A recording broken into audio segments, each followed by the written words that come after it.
पूर्वी चंपारण। पूर्वी चंपारण बिहार के तिरहुत प्रमंडल में स्थित एक जिला है। 1971 में चंपारण को विभाजित कर बनाए गए पूर्वी चंपारण का मुख्यालय मोतिहारी है। चंपारण दो शब्द चंपा और अरण्य से बना है, जिसका अर्थ होता है चंपा के पेड़ों से आच्छादित जंगल। पूर्वी चंपारण के उत्तर में एक और जहां दूसरा देश नेपाल है, तो वहीं दक्षिण में मुजफ्फरपुर स्थित है। ऐसे ही इसके दूसरी ओर पूर्व में शिवहर और सीतामढ़ी तथा पश्चिम में पश्चिम चंपारण जिला है। महाकाव्य काल से लेकर आज तक चंपारण का इतिहास गौरवपूर्ण एवं महत्वपूर्ण रहा है। दुनिया के सबसे पुराने धर्म के किताब में इस जगह का उल्लेख मिलता है। पुराणों में वर्णित है कि यहाँ के राजा उत्तानपाद के पुत्र भक्त ध्रुव ने यहाँ के तपोवन नामक स्थान पर ज्ञान प्राप्ति के लिए घोर तपस्या की थी।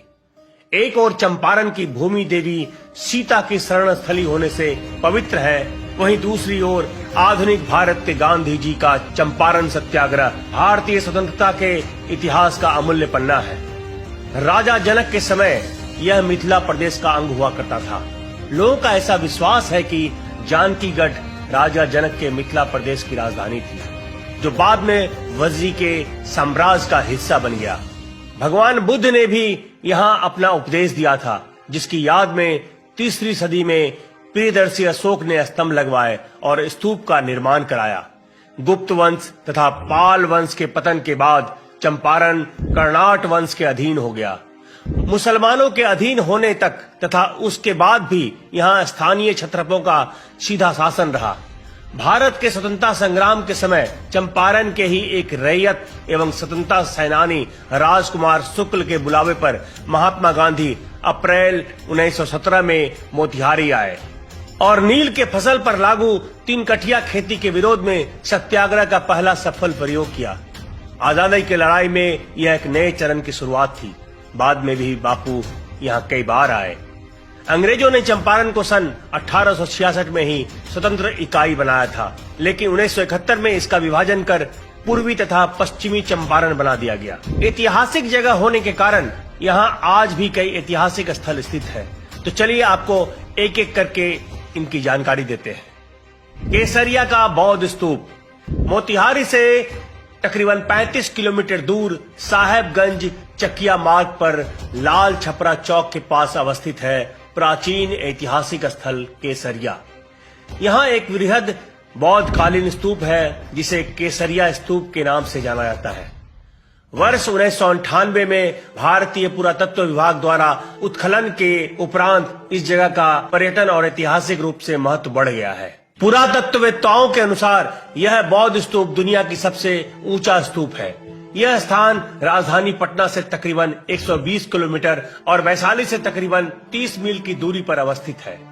लौरिया नंदनगढ़ अरेराज अनुमंडल के लौरिया गांव में स्थित है अशोक स्तंभ, जिसकी ऊंचाई तकरीबन 36.5 फीट है। इस स्तंभ का निर्माण 249 ईसा पूर्व सम्राट अशोक के द्वारा किया गया था। इस पर प्रियदर्शी अशोक लिखा हुआ है। इस स्तंभ को स्तंभ धर्मलेख के नाम से भी जाना जाता है। सम्राट अशोक ने इसमें अपने 6 आदेशों के संबंध में लिखा है। अनुमान के अनुसार इस स्तंभ का कुल वजन 40 टन है।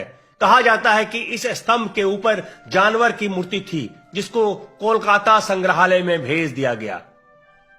गांधी स्मारक मोतिहारी चंपारण की शान का प्रतीक गांधी मेमोरियल स्तंभ, जिसका शिलान्यास 10 जून 1972 को तत्कालीन राज्यपाल D.K. वरूज के द्वारा किया गया था।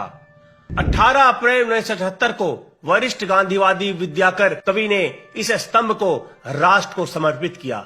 इस स्तंभ का निर्माण महात्मा गांधी के चंपारण सत्याग्रह की याद में शांति निकेतन के मशहूर कलाकार नंदलाल बोस के द्वारा किया गया। चुनार पत्थर से निर्मित इस स्तंभ की लंबाई 48 फीट है। स्मारक का निर्माण ठीक उसी जगह किया गया जहां गांधी जी को 18 अप्रैल 1917 में धारा 144 का उल्लंघन करने के जुर्म में अनुमंडल पदाधिकारी की अदालत में पेश किया गया था। जॉर्ज ऑरवेल स्मारक अंग्रेजी साहित्य के महान लेखक जॉर्ज ऑरवेल का जन्म 25 जून 1903 को मोतिहारी में हुआ था। उस समय उनके पिता रिचर्ड वेल्मेस्ली ब्लेयर चंपारण के अफीम विभाग में सिविल अधिकारी थे। उनका घर आज भी वहां उपस्थित है।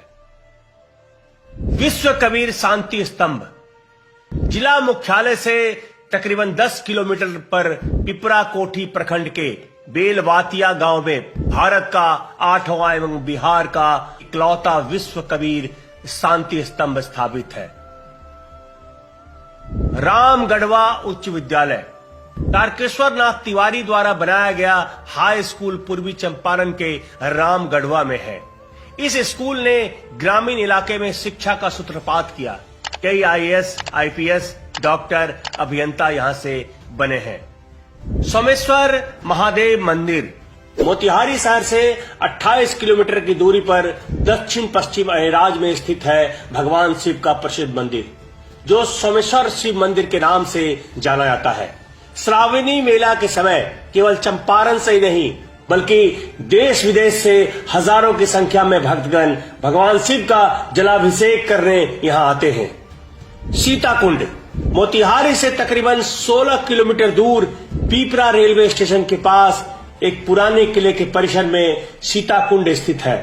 माना जाता है कि भगवान राम की पत्नी सीता ने त्रेता युग में इस कुंड में स्नान किया था। इसके किनारे भगवान सूर्य, देवी दुर्गा, हनुमान सहित कई अन्य मंदिर भी बने हुए हैं। रामनवमी के दिन यहाँ एक विशाल मेला लगता है।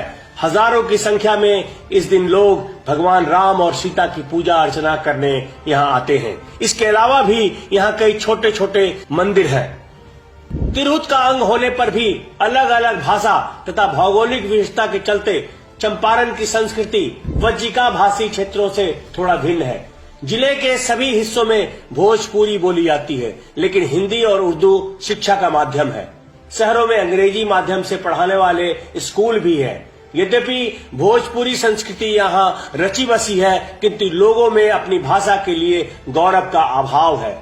उत्तर प्रदेश, झारखंड तथा बिहार के कई जिलों के करोड़ों लोगों सहित अंतर्राष्ट्रीय स्तर पर बोली जाने वाली भोजपुरी को लोग शिक्षा का माध्यम बनाने में हिचकते हैं, लेकिन शादी विवाह या अन्य मांगलिक अवसरों पर भोजपुरी संगीत कार्यक्रम का अभिन्न हिस्सा होता है।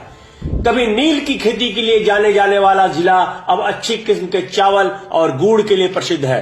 अपरिचितों का स्वागत भी गुड़ और पानी से किया जाता है।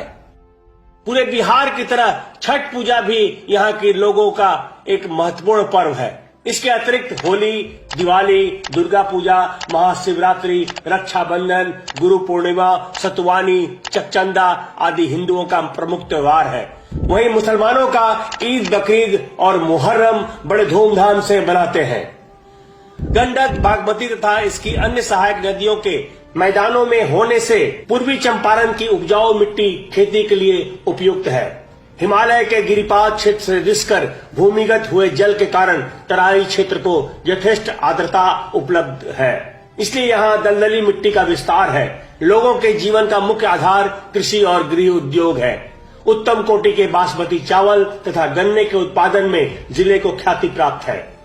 कुल मिलाकर देखा जाए तो यह जिला बिहार के अन्य जिलों की तरह अपने समृद्ध इतिहास से भरपूर है, लेकिन देखरेख के अभाव में अपनी समृद्धि खो रहा है। आज के लिए बस इतना ही। फिर मिलेंगे अगले एपिसोड में किसी अन्य जिला को आपके समक्ष प्रस्तुत करते हुए। मैं बिहार हूँ।